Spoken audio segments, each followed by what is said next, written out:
In a previous video, I said Medieval 2 was not that good. Oh, there was also an actual sequel, but it was not that good actually. But I was wrong. Medieval 2 is good actually, mostly, sort of, you know, aside from it being problematic and mechanically broken. Welcome to a loading screen. I'm your host Kiva, and I spent way too many hours thinking through a flawed action platformer from the year 2000, so grab your corkboards, red string and tinfoil hats and get ready for me to deep dive into why you are the way you are.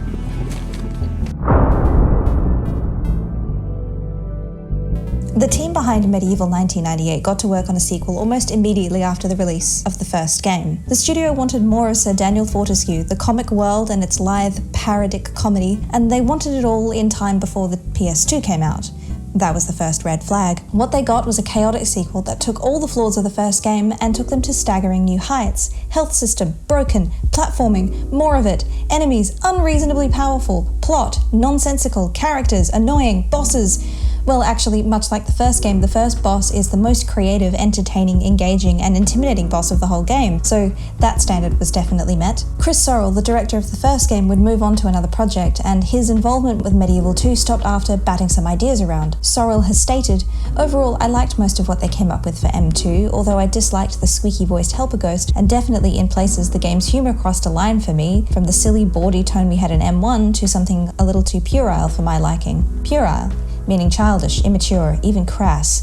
Sorrell was being such a good sport about the game, but the truth is, Medieval 2 is kind of an embarrassment. There are only 2 reviews you need to understand exactly what Medieval 2 is, one of them being the above quote from Chris Sorrell and this video, because I figured it out. It's intentionally crass. The puerile humour is an essential mechanic at work within the text thematization. Medieval 2 is actually a high-concept, nuanced, satirical work. Mulder, there is nothing to support that. Nothing scientific, you mean?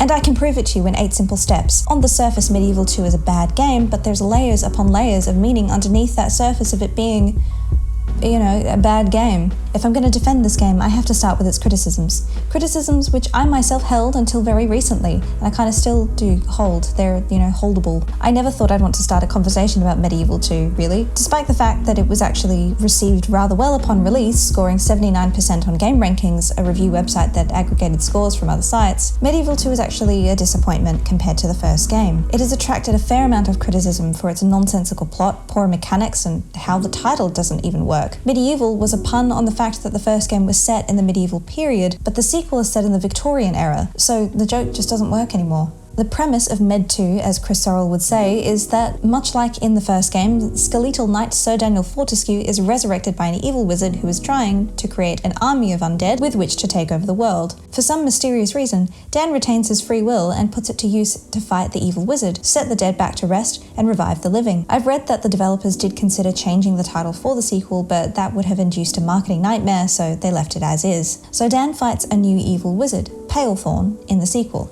The quirky environment designs of the first game, inspired by German Expressionism, were flattened out into uninspired, rather regularly rectangular environments in the sequel. As you boot up the game and explore the first level, the museum, the lack of creativity in the design of the space is immediately apparent.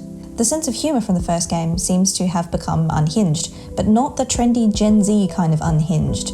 The health system was unfortunately flawed, with rejuvenation fountains being limited, and the only way to replenish health would be to replay and complete levels that have health vial pickups in them, and doing so without taking any more damage, which, if you have ever tried to play this game, and you've just walked through a room that has enemies in it, you know that is difficult.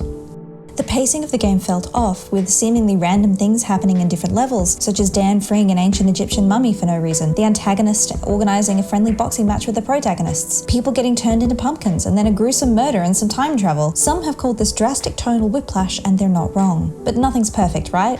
No game is without flaw. When I was a kid, I remember renting Medieval 2 from Blockbuster and trying to get as far as possible in the game before inevitably having to return it. In truth, I only asked to rent Medieval 2 because my local Blockbuster just didn't have the first Medieval, and 2 was the closest thing I was going to get. It never impressed me much, like Brad Pitt, but it was something. I really liked the music, the gothic vibes, and the novelty of the weapons Dan was given. For what might seem like a rushed, subpar sequel to a niche gothic comedy action game, Medieval 2 still tries to do something interesting thematically, believe it or not. I was practically today years old, give or take the amount of time it takes me to write this essay and edit the video, when I realized that there was something going on underneath the surface of Medieval 2, and I would like to take you on a journey. Let me take you through the world of Medieval.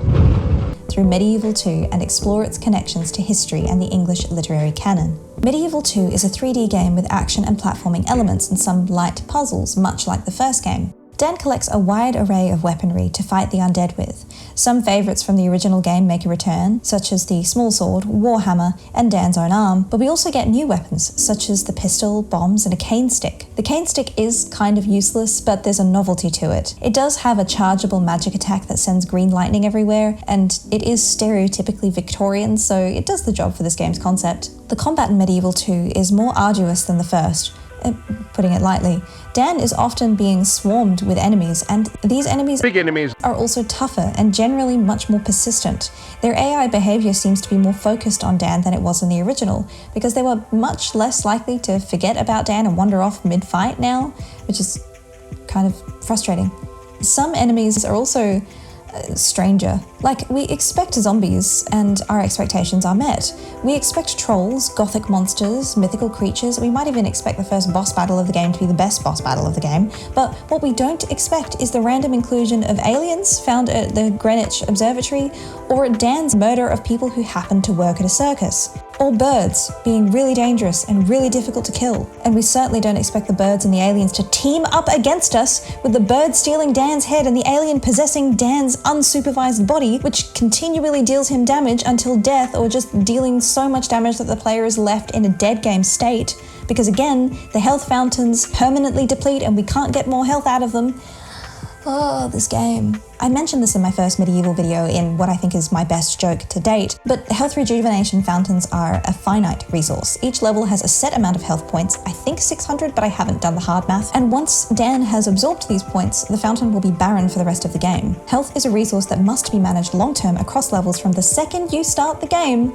And I swear, those damn birds and aliens know that. They really want to ruin our day. Surprisingly, there's more platforming elements in the second one compared to the first, which is why it's kind of specifically odd that they added fall damage to this game. In the original, if Dan fell off of a very tall tree or an entire castle, he would fall to his death because in those circumstances, he falls off the game world and hits death plane. But in circumstances where Dan had to climb up and down things or jump on jumpy surfaces like mushrooms or spongy brains, if he hit the ground on descent, his health would remain unaffected. But in MediEvil 2, Dan is often required to do much more running and jumping, and in a level set at the Greenwich Observatory, Dan must make a Tomb Raider style run and jump between two wrecked ships, which seems to be an odd design choice. MediEvil 2 also got the opportunity to implement something that got left on the cutting room floor for the first game, the Dan hand concept. Although I think it probably should be called the Dan head concept, but I don't know, I wasn't on the team. Players may have noticed disembodied hands crawling about the place across both MediEvil games. In the second game, Dan can remove his head and place it onto one of these hands. Dan's head can then move independently of his body, and the player can switch between the two, an action which some of the game's puzzles require. The director of the original game, The director of the original game, Chris Sorrell, started out on the team for MediEvil 2. He and Jason Wilson, the lead artist for the original, hammered out their main ideas for the game. Originally, the game would have starred one Henry Fortescue, a relative of the original game's protagonist, Dan Fortescue. Henry would have been, in Jason Wilson's words, a rather dapper skeleton in a top hat and tails. So basically, dead tuxedo mask. In an interview, Jason continued to explain, the original idea for Med 2 had Zarok being kept prisoner in the Tower of London and Dan had to free him. The two of them had to work together in an uneasy alliance. In the final game, it was just his spellbook. Shortly after these ideas were generated, director Chris Sorrell moved on to a different project, a PS2 game titled Primal. A different person came in to take Sorrell's place, one James Shepard. James and Jason then had conversations as to what MediEvil 2 was going to be. Henry Fortescue got axed in favour of bringing back Sir Daniel Fortescue, and Zarok was almost entirely cut from the game. I say almost entirely because somehow, even though I'm pretty sure Zarok was entirely destroyed at the end of the first game, his magically transformed body ends up at the museum along with Dan's. But how? This doesn't make any sense. I'll get into the nitpicking of the fact that this museum just somehow has magical knowledge of the first game in a bit. One of the oddities of the development of MediEvil 2 is that if you 100% the game and collect all of the chalices, you are treated to the bad ending of the game. Jason Wilson, lead artist for Med 2, as he calls it, explains this. The ending was really only meant as a bit of fun, that Palethorn had used the spellbook to travel back and rewrite time. Dan had not only travelled back in time, but also to an alternative timeline. But most of all, it was just a silly B-movie twist ending for fun. And that's all very well and good, but punishing players for actually completing your game is kind of a risky move. Maybe I respect it. Jason's explanation helps clarify why this ending is the way it is, but it doesn't necessarily make it a satisfying ending. I mean, not even Pathologic would do that, and that's a game that will punish you specifically for dying and, at a certain point, take away the main character's ability to hug other human beings, which is especially heartbreaking. According to James Shepard, during the development of MediEvil 2, Cambridge Studio undertook a process of recoding the game's core technology with the hopes of making improvements and optimizations. It sounds like this might have taken time away from general development of the game itself though, since Shepard reflects that this was like starting from scratch. Shepard defends this, however, stating that the results speak for themselves though. Bigger levels, better enemy logic, and more moves for Dan. It should be noted that many established titles have not survived once having their engine or code transplanted, so I'm willing to bet that the front-loading of the development period with this extra work goes a long way in explaining why some parts of MediEvil 2 feel rushed, unfinished, or just don't make any sense. In order to explain how strange MediEvil 2 is, I think I need a rundown of the plot. Like a point-by-point rundown. Going through the plot will demonstrate how random all of its elements seem, but after that I'll do the impossible and reveal how everything actually ties back to a central concept. MediEvil 2 begins with a flashback to the end of the first game, where Dan defeated the sorcerer Zarok. Dan spent a good 500 years taking long naps since then, and the world around him transformed into Victorian London 1886. How exactly that happened is mysterious, since Med 1 was set in a fictional British town, and somehow Dan has inched his way closer and closer to our reality. Dan now resides in a museum, and the truth of his ignoble death at the Battle of Gallowmere in 1286 and subsequent resurrection and noble heroic quest in 1386 to defeat Zarok is now accurately recorded as history. Somehow. Unfortunately, some wizard named Palethorn has gotten his hands on Zarok's old spellbook and has cast some trouble over London. The dead rise, and the living either run away or are potentially devoured by zombies. There's no mention at this time round of the living actually being possessed as they were in the last game, which, for those who remember the Sleeping Village level from the first game, it may induce a sigh of relief. Dan is woken from death at the behest of Palethorn using Zarok's old spell. A ghost appears at Dan's side. His name is Winston, and he enlists Dan's help immediately. This little squeaky ghost guy is the one that Chris Sorrell doesn't like, so, I mean, we're kind of biased against him already. Winston acts as a tutorial ghost who instructs the players the ways of the game, but not in like a cool pathologic way. He will also act as a save point during levels of gameplay throughout Dan's journey. Winston has a cutesy sidekick Indiana Jones Kid Wonder vibe to him, but in the Dickensian Oliver Twist orphan font. Winston encourages Dan to get ready for a scrap, which I suppose is Dan's official call to adventure. So, we didn't even make it out of the opening cutscene before running into some serious problems for this game. 1. The jump from a fictional fantasy British town to London. 2. The game is literally reusing the evil wizard raises dead plot from the first game. And 3. They ruined the irony in Dan's character. In the first game, Dan had an interesting, ironic double status as both hero and underdog. Dan was historicized as a hero for defeating Zarok in 1286, despite this victory actually being won by his captain, Canny Tim. And this setup enabled MediEvil 1 as a text to thematize the process of historicization and to make Dan's assumed privileged status as a hero a source of comedy. All this interesting stuff is immediately dissolved in MediEvil 2, however. The thematic work being done in the first game comically undermines the status of the heroic knight figure, as Dan is awarded the status and title without actually earning it. The hive mind gargoyles that populate or perhaps furnish this fictional medieval town of Gallowmere for the first game are constantly verbally sniping Dan, under the assumption that he is not actually up to the task of being a real hero. His character arc is that he proves himself as a real hero, and finally takes his place in the Hall of Heroes after defeating Zarok in battle. Yet, strangely, in the second game, the Hall of Heroes has been retconned out of existence. I guess that was only in the timeline in which Gallowmere existed. And Dan is not enjoying eternity in the Hall of Heroes, despite now being a real hero. He has been historicized not for the tale of heroism that was attached to the life he lived, but instead to the undead life he lived in the first game. Moreover, this creative choice leaves MediEvil 2 narratively stunted. Dan is now a hero, he is known as a hero, and his character has nowhere to go. He has no character arc. Also, how did Dan even become an object of history in this way? No one living was around to witness Dan rise from the dead in 1386 and fight the 100-year-old wizard Zarok and his army of zombies. Therefore, how could there have been a record of this? I know that seems kind of nitpicky, but the more that I nitpick, the more impressed you'll be when I flip this script and argue why everything actually makes sense, and won't that just be so cool? We're doing MediEvil 2 as secretly genius. Alright, it's not genius. But still, it's gonna be cool, I promise. As Dan explores the museum, he picks up new weapons, including a pistol, which Dan somehow intuitively knows how to wield, despite the fact that he died in 1286 when pistols were only just about being invented in China, and he didn't use one in the first game. But Dan needs that pistol because he will fight the reanimated skeletons of the dinosaurs that were assembled in the museum. He comes across a Triceratops, which for reasons is called the Tyrannosaurus Rex in-game, and some little bird creatures that might be raptors if the developers really leaned into the dinosaurs having feathers thing. MediEvil 2 mirrors the first game in that, I've mentioned this, the best, most creative, exciting boss in the game just happens to be the first one you fight. As Dan fights the Triceratops, it will call its minions to defend itself. Dan has to scale the skeleton dino and hit it at its weak point, its ghost brain. Again, for reasons. Dan must do this whilst dodging its fire breath. I kid you not, fire breath! The game might be implying that dinosaurs are somehow related to dragons that we saw in the first game, but sadly no further lore is provided on this subject. Once the Triceratops is defeated, its bones break apart, but then they reassemble into a pterodactyl that somehow drops fireballs onto Dan. It's amazing! And probably the most fun anyone had with this game. After escaping the museum, Dan follows Winston the ghost back to an underground railway chamber of some sort. It's not quite a platform, but it does have tracks running throughout. This chamber is a hideout and laboratory for one Professor Kift. Winston is some kind of assistant to the professor, and apparently the professor wanted Winston to lead Dan back to his hideout. The professor becomes Dan's main ally for the majority of the game, and he gives us some rapid-fire paper-thin exposition. The professor explains that someone has used Zarok's spellbook to wreak havoc over the world. The professor has enlisted this ghost kid Winston and Sir Daniel Fortescue to help him find the last pages of Zarok's spellbook before Palethorn can find them and use them to further his world domination plot. The professor says that he needs Dan to collect magic to get his hideout powered up again and to enable them to fight back against Palethorn. I don't know what he means by this, and as far as I can tell, this doesn't actually come up again in the game. I also wonder if at some point there was some kind of magical laser planned for Kift to use against Palethorn, which would have been awesome, but it's a sufficient enough excuse to get Dan out exploring levels, I guess. He also explains that if Dan collects the chalice in each level, which is a magic cup that fills up when Dan defeats enemies that becomes a collectible when Dan has defeated enough enemies,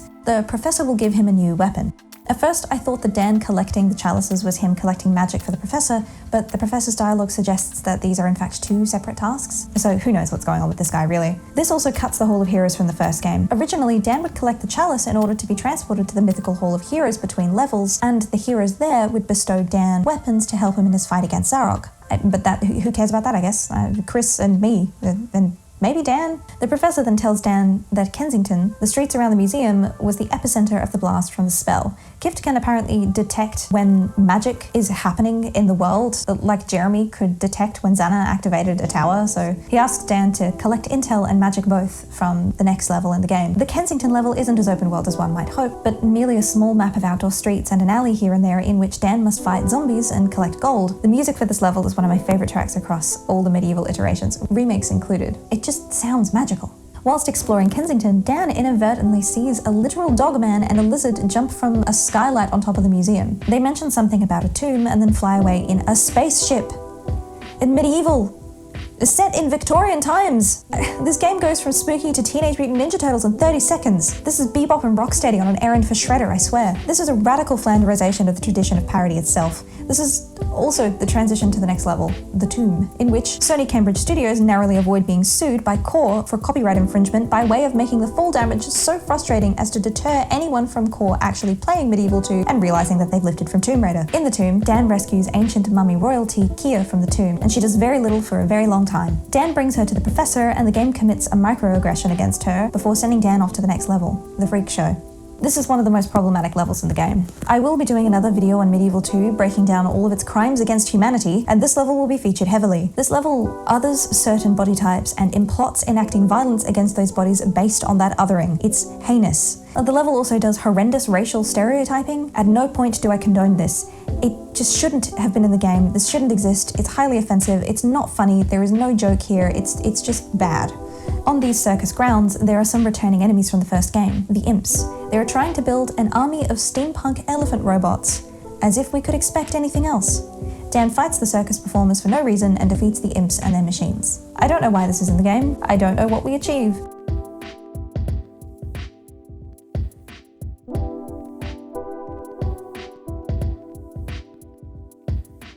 I don't know how this connects back to the plot of the evil wizard Palethorn zombifying London. The elephant army seems to be a random subplot. All I know is that the professor made Dan investigate this place, and Dan, for no reason, murders women with facial hair. There was originally an in-depth breakdown in this script right here of why that's a big problem, and I went so deep onto the problems of this game here that I ended up referencing academic literature about how the victims of serial killers are represented in media, which makes sense in context, I promise, but this really needed to be its whole own video. So if that sounds interesting, hit the subscribe button, and I'll see you in the near future when I have, finished editing that video.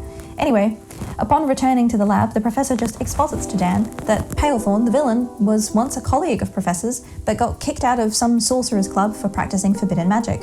Dan follows Palethorn's trail to the Greenwich Observatory. At the Greenwich Observatory, Palethorn attempts to use some sort of device, I'm not sure what exactly, it didn't really grab my full attention, to locate the missing pages of Zarok's spellbook in London. Dan stumbles upon Palethorn doing so, and gets into a fight with Palethorn's henchmen, Mr. Doggo and Salamander Man. From the Greenwich Observatory, Dan goes to Kew Gardens to fight vegetables. You see, Palethorn construes a way for the developers to bring back the pumpkin enemies from the first game, and 6 pumpkins on unsuspecting humans to turn them into human pumpkin mutants. Again, we're back to Teenage Mutant Ninja Turtles. Dan must save the innocent souls from a high vegetable diet in order to collect the chalice in this level. Technically, Palethorn is in the gardens because he did in fact detect pages of the spellbook there using the machinery from the observatory before Dan intervened, but the focus of the level is very much the mutant pumpkins, and they would get anybody's attention. Next, Palethorn gets the idea to take the fight right to Dan. Sort of. We cut into a scene where the professor is shouting at Dan that Palethorn has created a monster known as Iron Slugger. In response, the professor is making his own Frankenstein knockoff, and enlists Dan to collect limbs to contribute to the project. Why? Because apparently the professor and Palethorn's monster are scheduled for a boxing fight, and all the tickets available have been sold, so the show must go on. In this level, we see more of the game's childish and frankly vulgar humour. As Dan collects limbs, he must also... I'm not gonna actually explain this. To each their own sense of humour, I suppose, but it just seems to pale in comparison to the more thoughtful humour in the first game. What I think is the best joke in this segment is when the professor is yelling at Dan to go get limbs for the upcoming boxing match, and Dan just screams. It's as if he's overwhelmed by the sudden urgency and by how there's no way that Kia would have known that Palethorn made a monster to come get them, but it's too late to ask any questions now. Not that he could process the answers to the questions that he would ask anyway, because there are people shouting and things are happening. That's how I feel whenever anyone gives me a task. It's relatable. After Dan collects a sufficient amount of body parts, the professor attempts to put them together. Unfortunately, he trips and smashes the jar he kept the head in, and it melts into the ground and disappears, somehow. This suggests that this head didn't actually have a skull either, which makes me question whether or not it would have worked once he stuck it on the body, but we need not wonder about these things. The team put Dan's skull on top of the body, creating the abomination known as Dankenstein. Dankenstein, something, I don't know, does it matter? Not really. Dan himself fights Palethorn's Iron Slugger, and we get a parody of the Rocky theme in the background, because of course we do. Palethorn is dismayed at being foiled by Dan yet again as Dan beats Iron Slugger. After the fight, the professor says he picks up 2 areas of extreme psychic disturbance and laments how Dan can't be in 2 places at once, which may be foreshadowing. Kia nobly steps up to investigate one of the suspicious locations. The professor sends Kia to Whitechapel, in the 1800s. Because of course he does. Dan, living in blissful ignorance, heads out to the gothic private estate called Wolfram Hall. In Wolfram Hall, Dan fights a legion of vampires. This level is one that feels much more like the original MediEvil, and this is likely due to it being mostly designed by Jason Wilson, the lead artist of the first game. Dan must manipulate platforms, boxes, and the vampires' coffins to get them by a source of light which will burst those vampires into flames and vanquish them. Dan makes his way through the estate and eventually awakens the big bad vampire, or the vamp daddy if you will. Your vampire daddy. Called the Count. He's based on Count Dracula, but he has this glam rock style costume. This kind of juxtaposition between Count Dracula and glam rock rings with a particular original medieval tone of humour. Yet, once Vamp Daddy is defeated, the psychic disturbance the professor detected is resolved and the level is complete. Dan returns back to the professor's lab to find that Kia has still not returned from her own reconnaissance mission. Dan is now very concerned and he chases after her. This level doesn't explain itself very well, but there are some context cues that can help us fill in the logical gaps here. Kia is lost in Whitechapel in the late 1800s. The implication here is that Kia is in danger of being attacked by the infamous serial killer known as Jack the Ripper. This level is set out somewhat comparable to the Sleeping Village in the first game. In other words, it's a small town with a few indoor areas for players to locate and infiltrate to collect items. The helpful ghost tells Dan that Kia was last seen at some club. The ghost means a quote-unquote gentleman's club, but the exact nature of this club is left to the shadowy realm of subtext for the most part. The club is exclusive, meaning Dan must steal someone's card and scrounge up a believable disguise in order to get in. A tux and a beard later, Dan is granted access to the club. Inside the club, a harmful representation of women tells Dan that he must rush to the clock tower to save Kia from the Ripper. She mentions that the Ripper has been through all her girls, implying that this club is an exploitative establishment of ill repute. I'm not sure I can describe it in much more detail than that on YouTube, so, you know. Anyway, Dan rushes to the clock tower just in time to see to see Kia impaled by a giant reptilian monster who is this universe's Ripper for unspecified reasons. This plot thread appeared and resolved in the blink of Dan's remaining eye, since the Ripper and Kia's soul both escape into the night. Distraught, Dan returns to the professor's lab to break the news to our last living ally. There know she's dead and it's all my fault. I'll never be able to forgive myself. Anyway, I'm picking up some bizarre... Anyway? What do you mean, anyway? Dan is unimpressed with the professor's rapid grieving process and quits. He just quits. He quits the whole narrative. Like a quick game. He jumps into a hole, I kid you not. The professor attempts to reason with him, stating that Palethorn will win if Dan gives up, and that he'll get the Empire. Yikes. The professor means the British Empire, and this tells us quite a bit about the professor's politics. Dan retorts, he can have it, I don't care, which is, all things considered, pretty chaotic neutral of him. Dan's darkest hour leads him into the sewers, where he finds a secret umbrella lab. No, wrong evil. He finds a community of unidentifiable beings who appear to worship Dan as a god. Dan helps free the community's women from a tentacle monster, let's not investigate that, and some of those aliens that made their first appearance in the Greenwich Observatory. During this underground escapade, the local merchant gives Dan a flyer advertising a time machine. Yes, a time machine that was invented by one Professor Hamilton Gift.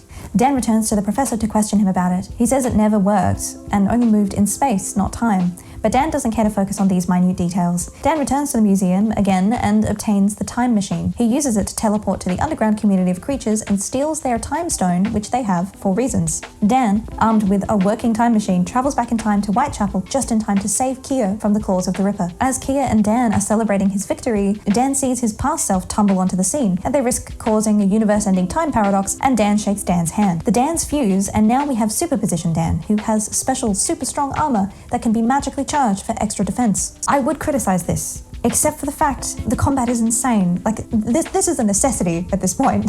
Kia is thrilled at being saved and showers Superposition Dan with affection. They travel back to the professor and he tells them that he's located the last few pages of Zarok's spellbook. Dan sets off to a cathedral to stop Palethorn from obtaining these last few pages. The cathedral is the penultimate level of this game, in which Dan scales the exterior of the cathedral. Or he tries to. He is plagued by overturning urns of molten shadow demons, shifty ladders, and unforgiving fall damage. After some light puzzle work, and something to do with like spirits or something, I don't know, I didn't finish the level, Dan obtains the final pages of the spellbook. Lord Palethorn swoops in out of nowhere, attempting to take the last pages from Dan. This ensues the final boss fight. In lead artist Jason Wilson's words, Dan fights a boring, unimaginative, traditional giant demon. Palethorn almost admits defeat, but enacts the Predator Protocol instead, lighting a few sticks of dynamite in an attempt to take Dan down as his last act on Earth. Dan quite easily avoids the blast though, and is rejoined by his allies Kia and the Professor. I don't know what they were doing there. They weren't supposed to be there. Moral support, I suppose. As I mentioned, there are two endings you can get in MediEvil. We've discussed the strangeness of the 100% bad ending of the game, in which Kia and Dan travel back in time, for some reason, to the point where Dan was doing battle with Zarok in 1386. Except we see Palethorn's face on Zarok's body. It doesn't make any sense. Dan and Kia appear to die by Palethorn Zarok's hand, or face. The end. The bad ending shows Kia returning to her tomb and bringing Dan with her. They cuddle up in her sarcophagus together, presumably to rest in peace until someone digs them up and LaCroix sends one of his minions after it. It's a morbid yet sweet end in complete contrast to the other weird, downer, time travel nonsense ending. And that, friends, is MediEvil 2. So there certainly is a novelty to giving the player the bad ending for 100% completion. I'm not sure that's happened in another game. If it has, let me know in the comments because I'd love to have a look. I think the troubled development of MediEvil 2 had much to do with how the second half of the game seems to just throw random things in there. But then, I am now about to argue that all of those random things aren't actually random at all, and that there is a unifying logic to them. But I think due to the rushed development that there wasn't enough time to give the text enough connective tissue between these different things going on. So the question is, how do I make sense of MediEvil 2's nonsense? So I kept thinking, how did MediEvil start as a succinct adventure game that parodies the medieval period and the process of historicization, and then turn into such a hodgepodge of ideas in the sequel? If you're wondering where I'm getting the idea of the first MediEvil being a parody of the medieval period and the process of historicization and what that even means, check out my first video on MediEvil. Or if you've seen it, thank you, I appreciate it, you're awesome. So let's continue on with, MediEvil 2. I struggled with the shift in humour between games, going from tongue-in-cheek to abrupt and immature. Dan's unintelligible, jawless mumbling became notably clear as speech, which not only pushed my suspension of disbelief, but seemed a lot more childish, or puerile, to borrow Chris Sorrell's language. Where the first game implied that Dan had a lot to say, but no way to distinguish his vowels and consonants, and thus the game subtitles his statements as a summary, not too good. But players are left to imagine the list of things Dan has experienced on his adventure that he could be complaining about. And in that implication is a sense of humour. Yet, in the sequel, we get Dan playing charades. What's funny there? He can't communicate ableism much? Or is it that he struggles to tell the professor that Palethorn's henchmen look like a dog and a snake?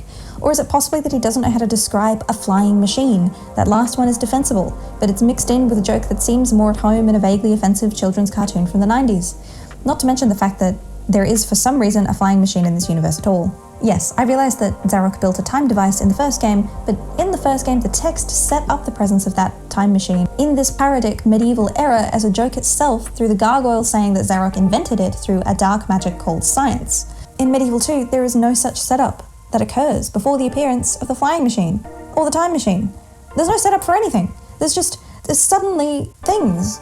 All in all, from the mutants to the flying machine to the literal mummy to a boxing match to time travel to a Gatling gun, everything seems so exaggerated, so flanderized. I kept thinking, there has to be a reason to put all these things together in one game, in one text. But what was the through line between all of these different inclusions? Why did Medieval 2 seem like one of those outlandish, penny dreadful pulp novels with ridiculous covers that promise adventure and mummies and paper-thin plots? And then it hit me. That's it. That's the through line. That's the thing that makes Medieval 2 make sense. Pulp fiction began as short stories in serial publication magazines from 1896 onwards. They got their name from this type of inexpensive paper that they were printed on, wood pulp. Pulp stories eventually evolved into pulp novels, a cheap form of entertainment which were written to excite and amuse. The format survived up until the 1950s, and the aesthetic remains relatively recognisable today. The covers of pulp stories are often difficult to look at, and I'm not referring to the art style. You often see heroic figures, aliens, monsters, overly sexualized women on the cover. But what does this have to do with Medieval? I couldn't help but see a parallel between the tropes of the pulp story and the heroic Dan Fortescue, his outlandish foes, and his sexualized romantic interest and damsel in distress, Kia. It seems Medieval 2 wasn't being so random after all. The idea of the pulp story pulled much of the game's content into one context: Victorian era culture and literature. This is where we finally return to how I can prove that Medieval 2 is a nuanced satirical work in 8 easy steps. It starts with looking at the visual design elements with this new context in mind. I know one of the complaints I've had for this game is that it lost some of its comic exaggeration in its visual design, and I think that the visual elements were deliberately backed away from the comic exaggeration and German expression we saw in the first game in order to move away from its quirky comic parody into the realm of satire. Medieval 2 took us out of the fictional Gallowmere and put us into London, more specifically, a comically exaggerated version of London. Setting the text in a version of a real place necessitates a slightly more realistic approach to the visual design of the game. Of course, there is still comic exaggeration. We can see this most clearly in the Greenwich Observatory level, where there are comically large anchors speed into the ground around the place and ships randomly run up on shore. The observatory and the docks are comically derelict, and the environment tells a story that something crazy happened here for all the ships to fall into disrepair, and I'm not exactly sure what caused the giant anchors to get speed into the ground and then left there for the earth to eventually regrow around them, but it was something. Something is being implied. The more realistic, yet still creative approach to this visual design is, in my opinion, a deliberate choice made in favour of shifting Medieval 2 from parody to satire. And some will say that I'm splitting hairs by regarding these as two separate things, but they feel like two separate things, just as Medieval 1 and 2 feel like they have different kinds of humour. While the visuals have been toned down in service of constituting satire, the plot has been turned up to the same purpose. The plot is insane. Let's face it. It's built on a premise that by the sequel is tired and flimsy, and then it launches into ridiculous territory by having the villains having too many random plots, such as turning people into mutants and fighting Dan in a boxing match, and then the game becomes gratuitously violent and dramatic when Kia is murdered by Jack the Ripper, and then some time travel is thrown in there, and then promptly dropped from the plot as though it never happened. It's weird. It's bad. It's a bad plot, right? Not only does this insane plot emulate the kinds of off-the-wall plots we would see in pulp novels and penny dreadfuls, but the things that happen in the plot are not designed in service of making a good story, but instead making a comprehensive satire. The plot bends over backwards to include vampires, time travel, and steampunk elephant robots in order to continuously reference Victorian culture and literature, things that were trendy in Victorian times. This plot seems flawed and cheap, but in the context of the decision to satirize English Victorian literature and culture, the plot is revealed as a vehicle, a means to an end, a way of referencing as many cultural touchstones from Victorian literature and culture as possible in this context. The plot functions very well.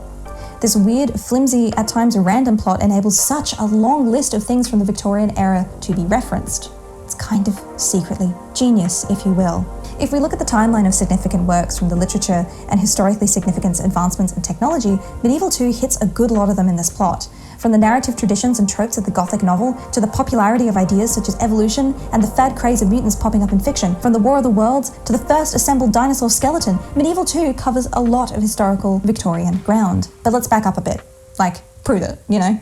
The period of history we refer to as the Victorian era started in 1837 and is considered to have ended in 1901. The era was named after England's reigning monarch, Queen Victoria, who took the throne in 1837. The Victorian era of time saw many societal and cultural shifts. The steam-powered rotary press in 1814 made the mass creation and distribution of texts possible, meaning people were getting their hands on a lot more content than before. The introduction of a cheap postal service and the building of railways meant that people and their thoughts and ideas could travel further and faster. Arguably, the Victorian era was the point where we started having a pop cultural back and forth that somewhat resembles what we have now, if you squint and forget about the fact that the internet exists. But don't do that, please stay on the video. The internet exists and it's bringing us together right now. Some of the most often referenced stories come from this era, such as Mary Shelley's Frankenstein and Sherlock Holmes. We also get the classics like Jane Eyre, Wuthering Heights, and the works of Charles Dickens. These texts have since carried a specific cultural weight, becoming known as part of the canon. Fancy books, classics, or books that sitcoms say everyone read in high school, but most of us didn't. There are numerous references to the works and culture of the Victorian era throughout Medieval 2. What I have done is compile an abridged timeline of events from the Victorian era that were reflected in the context of Medieval 2. Mary Shelley's Frankenstein was published in 1818, so technically this was just before the Victorian era, but it's very close. This text is why Dan and the Professor collaborate to create the Dankenstein monster in Medieval 2. Mary Shelley's work is considered to be the birth of the science fiction genre.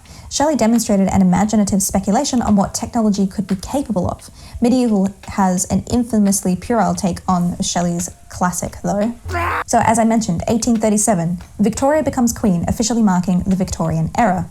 I should note that the original plan for the final boss of the Medieval 2 game was what's described as a Godzilla version of Queen Victoria, but I wonder if the developers thought that this might kind of come off as too crass and potentially offensive, so they cut her from the game and, they replaced her with the generic demon that Jason Wilson kind of sounds disappointed about. I think he really wanted, a Godzilla queen to be in there, because it would kind of cap off the idea that the entire game is a satire or a caricature of the Victorian era. Like, thematically, it makes sense, even though it's probably good that it's not in there. Anyway. Anyway? What do you mean, anyway? Next, we have, from 1837 to 1839, Charles Dickens writing Oliver Twist. Medieval 2's tutorial ghost, Winston, could be described as Dickensian, since he gives off Oliver Twist abandoned orphan boy vibes. Throughout the Victorian era, more train lines were being built, and thus trains and steam engines became a prolific symbol of the era. We see multiple trains in Medieval 2 that reference the historical importance of trains. By 1847, the style of the Gothic novel was well established. Jane Eyre was a well-known Gothic publication that ticked all the boxes: intrigue, dramatic, gloomy settings, lavish estates, and the ever-present hint of danger. A Gothic tradition that we see not only in Jane Eyre, but many novels throughout the Victorian period is definitely something that the Medieval 2 was playing on with its gloomy visual stylings and monsters. In 1859, Charles Darwin published his Origin of Species, which had a massive scientific and cultural impact. Origin of Species described how people evolved from apes. This encouraged an interest in science and culture, which culture and works of literature of the Victorian era reflected. At the beginning of Medieval 2, we follow a boy through the museum and we get to see the Victorian interest in science popularised by museums. Similarly, in 1868, we get to see the first assembled dinosaur skeleton, like we see in the museum in Medieval 2. The first dinosaur ever assembled was the Hadrosaurus. I hope I'm saying that correctly. Which is a far cry from the Triceratops we see in the game, but people were fascinated by the assembly of dinosaur bones, and this was a very popular exhibition. In 1882, we got the serial publication of the Golden Argosy magazine. While this magazine started out as publishing fiction for children, throughout the era, the magazine began publishing science fiction and imaginative stories bordering on the steampunk. Adventure fiction was also a big crowd pleaser, all falling within the pulp fiction, penny dreadful style, cheap, imaginative, adventurous stories that often sensationalize concepts such as travel, technology, or outlandish beings. All of this is kind of stylistically reflected in the goings-on of Medieval 2. In 1886, Robert Louis Stevenson's novel The Strange Case of Dr. Jekyll and Mr. Hyde was published.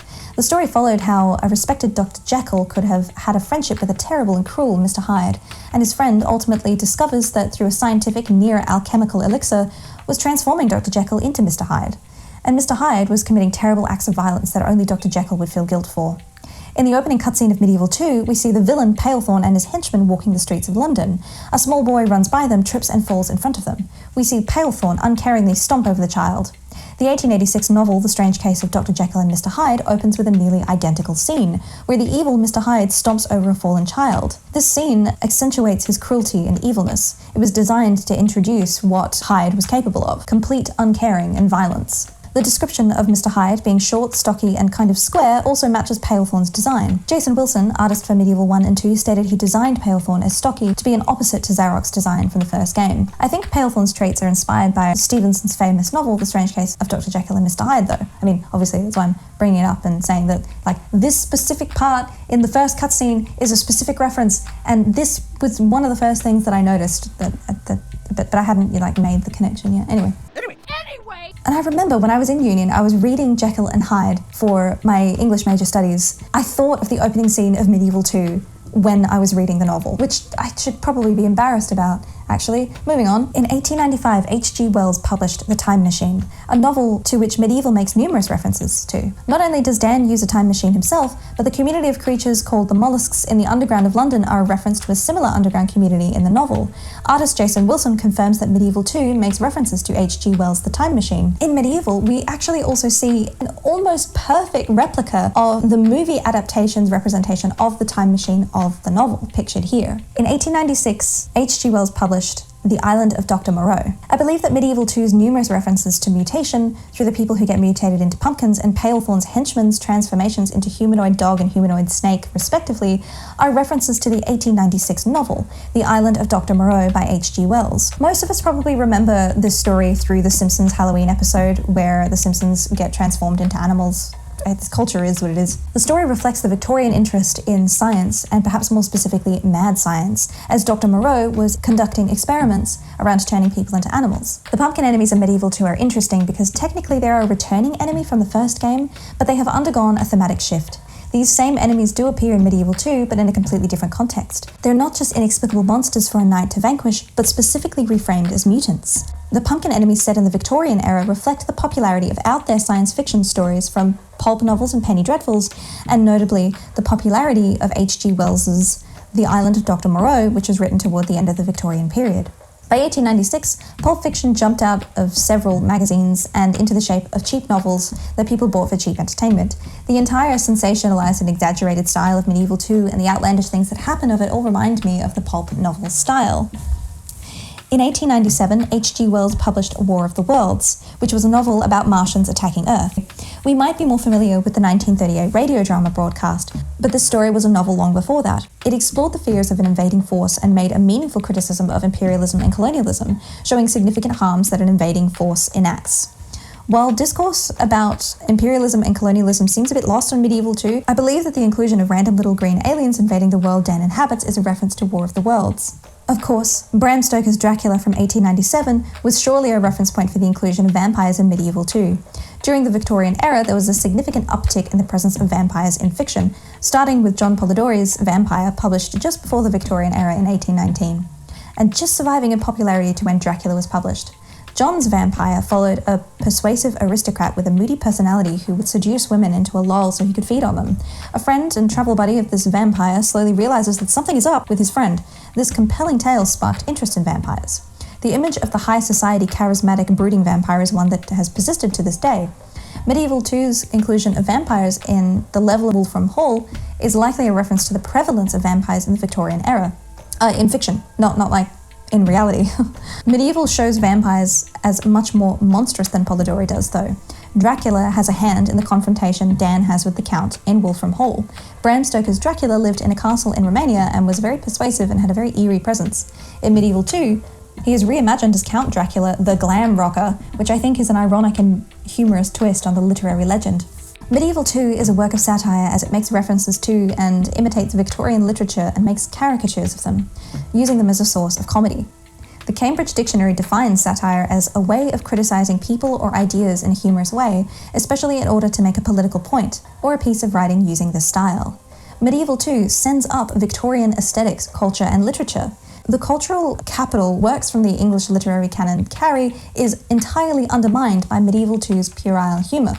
Medieval 2's nuanced satire of Victorian literature works in service of exploring the text's themes. Generally speaking, Western audiences inherit assumptions about the Victorian period through the zeitgeist. We see glimpses of Victorian era through stories and historical references. We see images of the way people dress and imagine it as a very fancy time filled with books.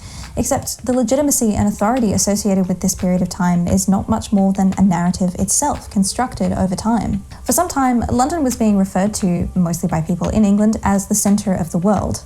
This is a cultural reflection of imperialism and colonialism, since England was operating as an empire and had amassed power that way.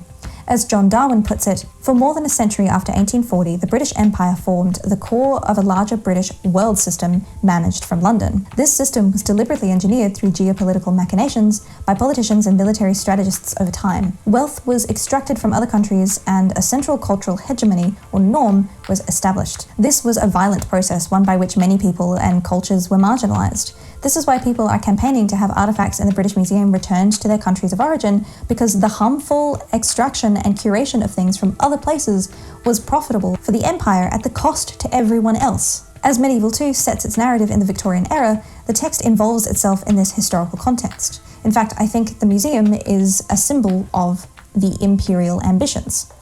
The politics of empire are rather serious, considering the harm imperial ambitions have caused to people, the enslavement of people as an example. So considering that Medieval 2 is an entirely unserious game, what does that mean? Medieval 2's puerile humour punches up at the era in which the power structure of the empire was established, and this undermines the system by which imperialism centralizes authority and cultural capital. The original plan and development for the finale of the game to make the final boss a caricature Godzilla version of an English queen would take the send-up of imperialism and monarchy to the extreme. Jason Wilson reflects on this. That was Chris's idea, to have the big Queenzilla, as she was named after Godzilla. I did some drawings of her, but it was decided that it looked too silly, and she was replaced with a boring, unimaginative, traditional giant demon. I do wonder if this caricature might have been considered offensive to include, but again, I can see how they got to that idea. Like, it makes sense. There is a logical progression there. Medieval 2 also contrasts material that has been positioned as culturally important, as canon in some cases, with its silliness. The puerile humour, as it is described by Chris Sorrell, is deliberately employed to undermine the authority and importance that has been installed into English Victorian literature. Like, when I was doing my Bachelor of Arts, I was intimidated by the important titles on my reading list for a topic literally called Big Books, where we had to study the big books, because they were big because of the importantness and their oldness. Jekyll and Hyde, Jane Eyre, Great Expectations, Wuthering Heights. I thought, coming from a considerably humble background myself, maybe I just wouldn't get the texts. Maybe they were too smart for me. The cultural capital these titles had intimidated me, made me feel less than. And this is exactly what Medieval is sending up. Medieval 2 undermines the association of the Victorian era with the legitimacy and authority. There is a stark contrast between the narrativized ideas around the Victorian era and the childish or puerile humour of Medieval 2. Medieval 2 brazenly renders its references to the classics under a childish and immature light. For anyone that has ever been made to feel small for not having read Jane Eyre or the original Strange Case of Dr. Jekyll and Mr. Hyde, or only knowing the Dr. Moreau Island mutant story from The Simpsons, Medieval 2 takes the importance of these things down a peg, or 5. It plays on the fanciful notions that has been built up around these texts and around this period of history. In doing so, it questions the centrality and importance of this literature. It demonstrates that we could take a look at the big books as just silly as any other stories we have. They're all just stories, and what's more important than the stories themselves is what we make of them. To say that I was surprised to find something interesting in Medieval 2 is an understatement. I was expecting to do a Medieval 2 is bad and here's why video. But when I had the epiphany about the through line of all the nonsensical elements of Medieval, it was as if all the universe made sense to me for just a moment. Alright, that might be a bit dramatic, but at the very least, the Medieval 2 universe made sense to me for just a moment. I didn't think I would find evidence of something kind of interesting being behind Medieval 2. The fact that the way the game was rushed, paced badly, if not just erroneously, cannot be absolved by this interesting intention. The fact that there's a finite amount of health points coming from rejuvenation fountains is also extremely difficult to overlook.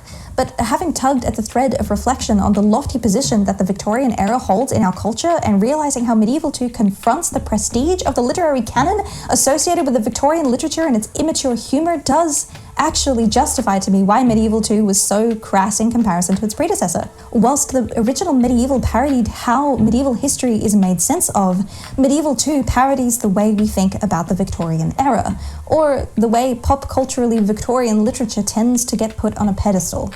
The game's main villain posing as someone of the upper class and then being revealed as coming from middle class mirrors those class-based tensions.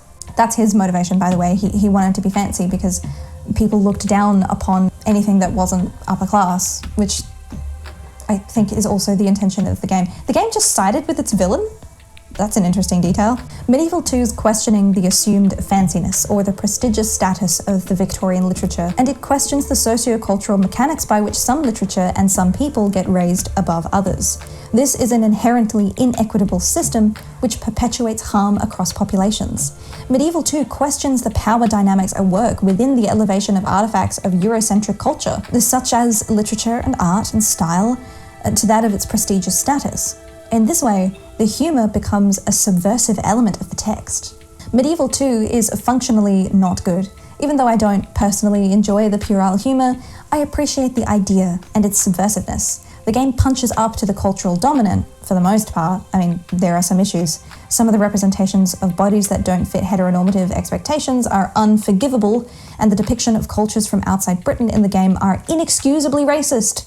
It seems that these things might be a symptom of late 90s, early 2000s syndrome, which frankly was something of an epidemic among Western pop culture. The harmful elements of Medieval 2 need to be held in strict scrutiny, and tune in next time for that video all about why Medieval is icky.